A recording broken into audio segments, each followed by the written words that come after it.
Hey everyone, Pastor George here with our Bible study recap for today. And today we did Job chapter 22. And in Job chapter 22, we have the beginning of our third cycle.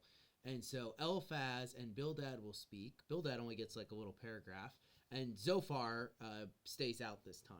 And so this kind of begins the journey down to like where Job is going to be talking with God later in the chapter after talking with someone else for a few chapters. So anyway, they're going through the cycle one last time, the batting order. And we start with Eliphaz. And Eliphaz, again, you can tell the frustration as this narrative moves on of his friends being increasingly upset at him. And so Eliphaz begins by working backwards. And what that means is he starts by saying, here's a list of sins that you've done. And he lists them all out, and there's all social sins like not caring about widows or the poor or not giving people food or water, things like that. And he says that, this is things that wicked people do, and your state that you're in is evidence that you are wicked. So that's kind of the whole point of that first part, right? And so he lists all these sins. Now, of course, there's nothing physical to back this up. This is just him presuming that this is what Job was doing, because only someone who is in Job's predicament would have this happen to them. You'll also notice at the beginning of the chapter, and also kind of the second part around verse 12, look at the way that Eliphaz describes God. It's really interesting because it ends up painting a picture of God who's transcendent. And what that means is he's kind of moved on beyond worldly concerns for people and is only kind of up there in a spiritual way, and just punishing wickedness and blessing people who are righteous, right? Like, even you'll see right around verse 12, it shifts, and Eliphaz says, God is up there. He's in the highest heavens. Look how high the stars are. That's where God is. And God is veiled by a cloud. He doesn't look at us. He doesn't care kind of our day-to-day things that are going on. I think that's really interesting because you can see that his view of God is someone who wouldn't be concerned about what Job is saying, because he's not worried that Job is suffering. He's just caring about the fact that Job has been punished, right? And if that was the case, then maybe that would be true, but it's not the case, right? So he has this really false idea of God in the way that he views God's relationship with humanity.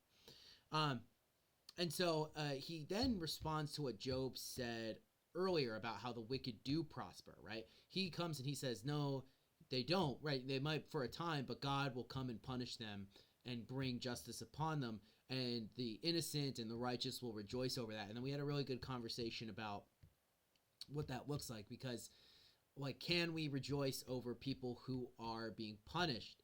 And our natural instinct, at least for a lot of us, is to say no. But that's kind of a constant theme in the Bible, is people rejoicing over that.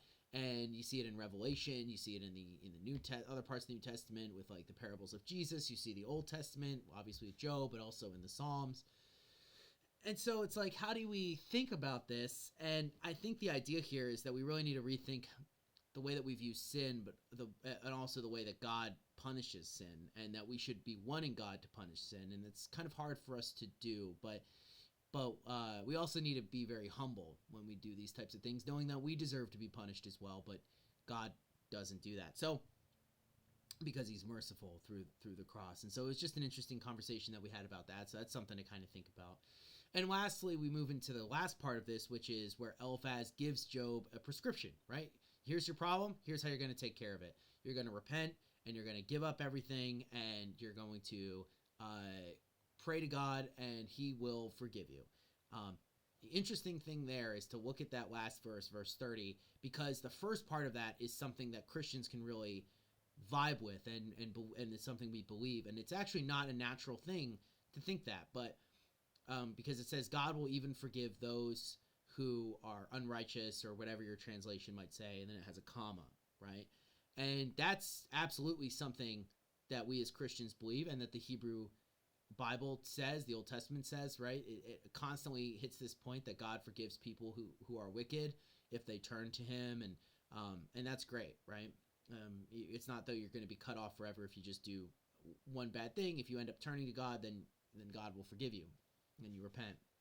Second thing that he says though is really far from the Christian view of this, and that's when he says essentially, if you by the works of your hands you will be made clean, right? So essentially by doing these things and by working and doing righteous acts, then you will be made clean in God's sight. And that's not how Christians view this, right? Christians view it as we are made right through what Jesus did, right? We can't make ourselves better. And it shows that Eliphaz is a very small view of humanity, a big idea of God, and such a big idea of God that God doesn't even care like about the suffering of humanity because he's kind of moved beyond that. So we'll see what Job has to say to that next week, but that's what we talked about today in Bible study. So I hope all of you have a wonderful rest of your Wednesday.